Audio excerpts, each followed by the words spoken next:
जब हमजा शब्द के अंत में आए और उस पर तनवीन हो तो हमें थोड़ा और ध्यान रखना होता है।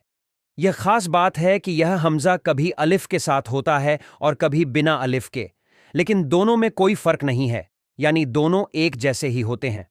अगर हम पढ़ते रहें, हम अलिफ को पूरी तरह से नजरअंदाज करेंगे और तनवीन को सामान्य तरीके से पढ़ेंगे। सूअन इल्ला बलाअन हसना। लेकिन अगर हम रुकें, वक्फ करें, तो इस स्थिति में हम तनवीन को छोड़ देंगे और अलिफ को सही तरीके से पढ़ेंगे। यहां तक कि अगर अलिफ नहीं है, फिर भी हमें अलिफ का उच्चारण 2 अंश काउंट्स के साथ करना होगा। सूअ बलाअ। हमजा पर तनवीन फतह के साथ और हम रुकते हैं, वक्फ करते हैं, तो हमें अलिफ का पूरा उच्चारण करना चाहिए 2 अंश काउंट्स के साथ, चाहे अलिफ दिखाई दे या न दिखाई दे। इस नियम को सही से समझने के लिए इस लेसन को देखें।